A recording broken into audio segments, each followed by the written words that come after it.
हाय दोस्तों, कैसे हैं आप सब। और विंटर्स शुरू हो चुकी हैं दोस्तों। और अक्टूबर लगभग लगभग एंड ही है और विंटर सैपलिंग्स सारी नर्सरीज़ में आ गई हैं। छोटी छोटी सैपलिंग्स जो कि मैं हमेशा लगाती हूँ और आपको दिखाती हूँ, जिससे कि गार्डन जो है कितना फूलों से भर जाता है। तो अब जो सैपलिंग्स लगाने का टाइम आ गया है दोस्तों, तो आज मैं भी आपके साथ थोड़ा सी तैयारी करती हूँ और दिखाती हूँ कि अब मैं कुछ सैपलिंग्स लेकर आई हूँ। जैसे कि आज मैं लगा रही हूँ, तो आज मैं लगा रही हूँ एक बहुत ही खूबसूरत फूल जिसका नाम है डेंथस। तो डेंथस की आज हम प्रिपरेशन करेंगे, बिल्कुल सॉयल मिक्स से लेकर आपको पूरा उसकी पिंचिंग तक दिखाऊंगी कि मैं कैसे अपने इन फूलों को ग्रो करती हूँ। तो ये कुछ मेरे पिछले साल के फ्लावर्स हैं और डेंथस जो है काफ़ी हार्डी पौधा है, फ्लावर है, ये समर्स तक हमारे साथ चलता है। तो अगर आपने इसको ग्रो नहीं किया है या आप पिछली बार चूक गए हैं, तो इस बार आप इसको ज़रूर ग्रो कीजिएगा। और छोटी छोटी सैपलिंग सब नर्सरी में आ गई है दोस्तों। अब तैयारी कर दीजिए, क्योंकि जैसे जैसे हमें सैपलिंग्स मिलेंगी वैसे वैसे हम इनको लगाना शुरू करेंगे। अगर आपने सॉइल मिक्स नहीं बनाया है तो आप इकट्ठा ही बना के रख लीजिए, गमलों को फिल कर दीजिए और जैसे जैसे आपको सैपलिंग मिलेगी आप लगाना भी शुरू कर सकते हैं। तो चलिए बात करते हैं डेंथस की और शुरुआत करते हैं इस फूल का कि इसके जो ब्लूम्स हैं वो बहुत ज़्यादा हार्डी होते हैं दोस्तों, समर्स तक हमारे साथ चलते हैं। और अगर आप पिछले साल के कुछ पौधे बचा रखे होंगे तो आप उनको कटिंग के थ्रू भी लगा सकते हैं। तो आज मैं बना रही हूँ मिट्टी और आपको दिखा रही हूँ कि मैं अपना जब सॉइल मिक्स बनाती हूँ यानी मिट्टी तैयार करती हूँ सर्दियों के फूलों की, तो मैं किस तरह से लेती हूँ, कितना पार्ट क्या लेती हूँ। तो चलिए मेरे साथ और शुरुआत करते हैं इस सॉइल मिक्स को बनाने की। तो एक टब मैंने ले लिया है। तो दोस्तों मैं तो काफ़ी लार्ज स्केल पर बनाती हूँ मिट्टी को, लेकिन ये सिर्फ आपको डेमोस्ट्रेशन के लिए बता रही हूँ कि किस तरह से कितना भाग में क्या लेती हूँ। तो ये है मेरे गार्डन की मिट्टी और दोस्तों इसको थोड़ा सा धूप लगा के मैंने रखा है सोलराइज कर और ये गोबर की खाद है, ये रेत है। तो इस तरह की कुछ चीज़ें मैं इसमें डालती हूँ जिससे कि जो मेरी सॉइल है काफ़ी वेल ड्रेनिंग बनती है और काफ़ी अच्छी फिर फ्लावरिंग होती है, काफ़ी अच्छा रिज़ल्ट मुझे मिलता है। तो ये सारी चीज़ें कुछ मेरे पास जो है मैं वो डाल रही हूँ। अगर आपके पास कोई चीज़ नहीं है तो आप इसको स्किप भी कर सकते हैं या जब आपके पास हो तब आप उसमें डाल सकते हैं। तो दोस्तों ये है, जैसे आप देख रहे हैं, फंगीसाइड पाउडर और ये है नीम खली और साथ में है दोस्तों कुछ दाने मैं डीएपी के डाल देती हूँ, क्योंकि जो विंटर फ्लावर्स का लाइफ साइकिल होता है वो 4 से 5 महीने का ही होता है और बार बार हम उसको फर्टिलाइज़ नहीं कर पाते हैं। इसलिए मैं जो ये पॉटिंग मिक्स बनाती हूँ इसी में सब कुछ डाल देती हूँ। तो आप देख रहे हैं मैंने मिट्टी डाली है। तो दोस्तों 70-30 का हम रेशियो रखेंगे, यानी 7 भाग के करीब मैं मिट्टी लूँगी। तो आप किसी भी प्रपोर्शन से इनको ले सकते हैं। जैसे कि मैंने गमले की सहायता से नाप रखा है, छोटे छोटे गमले हैं, आप किसी बाल्टी से भी रख सकते हैं या जिस हिसाब से आपको बनाना है आप उस हिसाब से रख दीजिए। जैसे कि ये छोटा सा आप गमला देख रहे हैं, जो ये मैंने 7 भाग इसमें मिट्टी का मिला लिया है। तो आप देख रहे हैं गार्डन सॉइल है दोस्तों, इसमें जो मोटे मोटे डल्ले होते हैं कई बार वो आप निकाल दीजिए, कंकर पत्थर निकाल दीजिए। तो हाथ से बहुत ही फाइन इसको हम कर लेंगे, जिससे कि जितनी भी एक्स्ट्रा चीज़ें इसमें हैं कई बार होती हैं या लकड़ी होती है, तो इस तरह से सारी चीज़ें हम निकाल लेंगे। तो बड़ा टब मैंने दोस्तों इसीलिए लिया है कि इसमें मैं अच्छे से इसको मिक्स कर सकूं। अब 1 पार्ट मैंने इसमें डाल दिया रेत। तो दोस्तों ये जो रेत होती है कंस्ट्रक्शन में काम आती है, इसको सैंड भी बोलते हैं और जो नदियों की होती है ये वो वाली है। तो 1 पार्ट मैंने इसमें डाल दिया, यानी 7 पार्ट मैंने इसमें डाला है गमले से मिट्टी और 1 भाग मैंने डाला है रेत। तो रेत डालने से दोस्तों वेल ड्रेनिंग सॉइल होती है, कई बार बारिशें आ जाती हैं जब, तो बिल्कुल पानी जो है गमलों में टिकता नहीं है और अच्छे से वेल ड्रेनिंग सॉइल होती है। और एक हिस्सा दोस्तों ये गोबर की सड़ी हुई खाद है, ये मैंने मिक्स कर ली है। तो बहुत ही अच्छे से इसका पॉटिंग मिक्स बनाएंगे। तो ये 9 भाग हो गए हैं और ये रेत और गोबर की खाद अच्छे से मैं मिक्स कर लूँगी इस मिट्टी में। मेरी मिट्टी में दोस्तों खाद पहले से भी रहती है, तो इसलिए मैंने 1 पार्ट ही रखी है। अगर आपकी मिट्टी काफ़ी चिकनी है तो आप थोड़ा सा रेशो बढ़ा भी सकते हैं खाद का। और ये है कुछ थोड़ा सा लिलियम्स के बल्ब्स आए थे इसमें, तो ये मेरे पास कोकोपीट है, तो ये धुली हुई है, तो मैं थोड़ा सा रखी थी तो इसमें मिला देती हूँ। क्योंकि कई बार क्या होता है कि बहुत ज़्यादा गमले सूख जाएँ तो उसके लिए मॉइस्चर को रिटेन करती है। थोड़ा-सा मैं इसमें 2 मुट्ठी के करीब डाल रही हूँ नीम खली, और थोड़ा-सा मैं डाल रही हूँ डीएपी।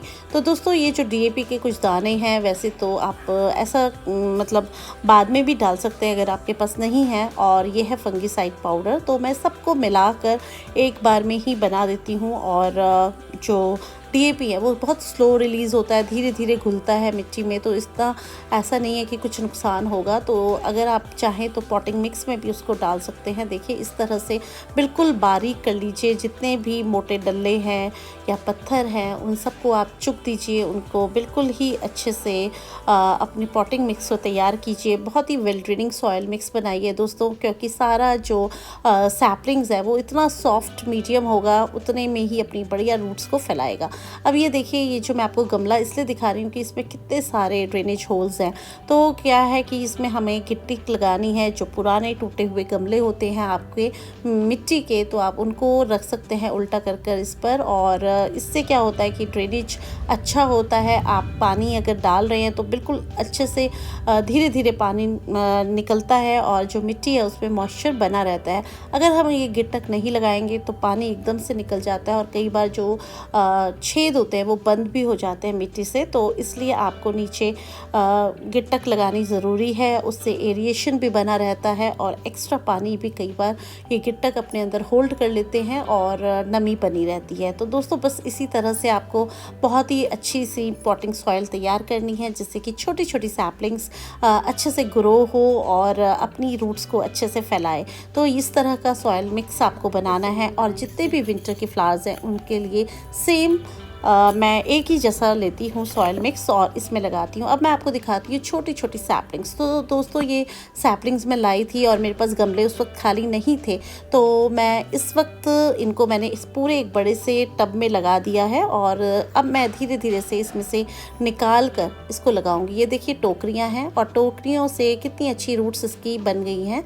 तो आप इस तरह से टोकरियों में लगाइए इसको, और फिर आप इसको गमलों में लगा सकते हैं। क्योंकि अभी अगर आपके पास गमले नहीं हैं, लेकिन सैपलिंग क्या होती है कई बार ख़त्म हो जाती है, या आप गए तो सैपलिंग ले आए, तो इस तरह से मैं बड़े से गमले में इनको लगा देती हूँ, और जब मेरे पास गमले अवेलेबल होते हैं तब मैं इनको गमलों में लगा देती हूँ। तो दोस्तों इस तरह की छोटी छोटी सैपलिंग्स आप लगाइए, और बहुत जल्दी वो अपनी जो रूट्स हैं उनको फिर मिट्टी में फैला लेती हैं, क्योंकि मिट्टी इतनी हमने सॉफ्ट मीडियम बनाया है, बहुत ही अच्छी ब्लूमिंग होती है।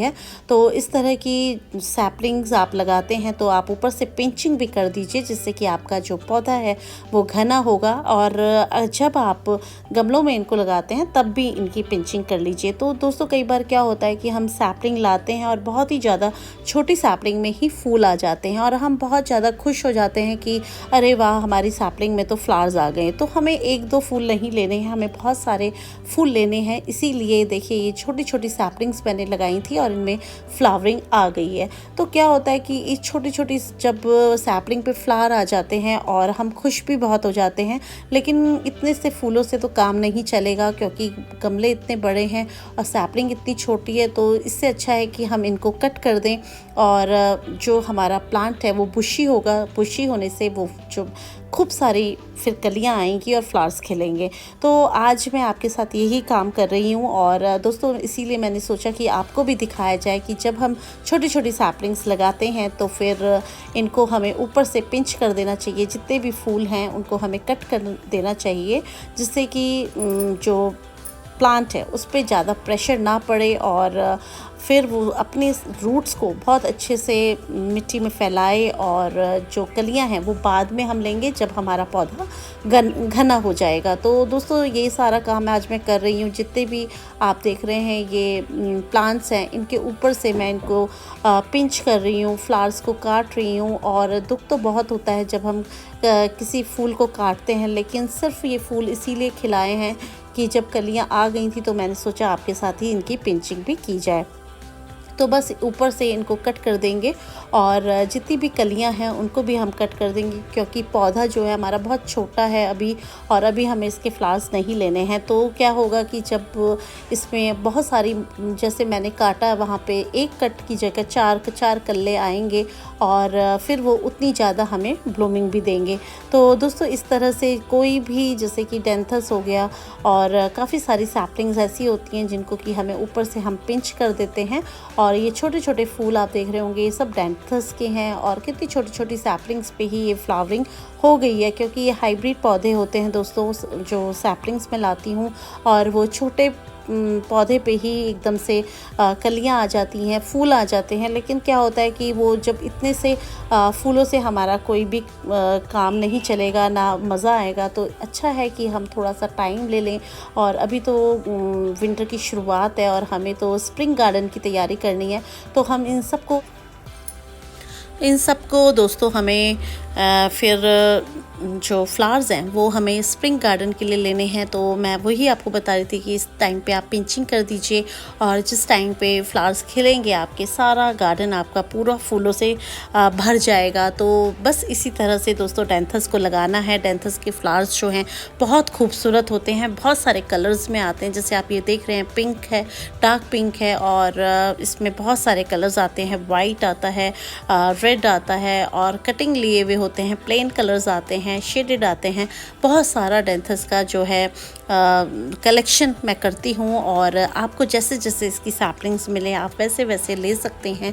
और दोस्तों जो डेंथस है इसी के साथ साथ एक फ्लावर होता है फ्लॉकस का, वो भी बहुत खूबसूरत लगते हैं। आप उसे हैंगिंग बास्केट्स में लगा सकते हैं, गमलों में लगा सकते हैं, या फिर क्यारियों में भी लगा सकते हैं। इसी तरह से स्वीट बेलियम्स होते हैं, तो ये सब एक ही वेराइटी होती है। कॉर्निशंस हैं, तो सब ये एक ही फैमिली को बिलोंग करते हैं और बहुत ही खूबसूरत गुच्छों में फूल देते हैं। तो दोस्तों अगर आपने अभी तक इनको नहीं लगाया है तो प्लीज़ लाइए और लगाइए। तो सैपलिंग शुरू हो चुकी हैं। और दोस्तों कई बार हम लोग क्या करते हैं कि नर्सरी से हम लगे लगाए तैयार पौधे ले आते हैं, और वो फिर उतने अच्छे रिज़ल्ट हमें नहीं मिलते हैं, उसमें 5-7 फूल खिल के वो ख़त्म हो जाते हैं। तो अगर हम इस तरह की छोटी सैपलिंग्स लाएंगे तो हम उनको अपनी तरह से ट्रेंड करेंगे, और फिर उनसे हम बहुत ज़्यादा ब्लूमिंग ले सकते हैं। तो दोस्तों आशा करती हूँ आपको वीडियो अच्छा लगा होगा, और अगर अच्छा लगे तो प्लीज़ एक लाइक कीजिए, और अगर आपने मेरे चैनल को अब तक सब्सक्राइब नहीं किया है तो कर लीजिए। फिर मिलते हैं आपसे दोस्तों किसी नए टॉपिक पर, किसी नए वीडियो में। तब तक के लिए हैप्पी गार्डनिंग, गुड बाय दोस्तों।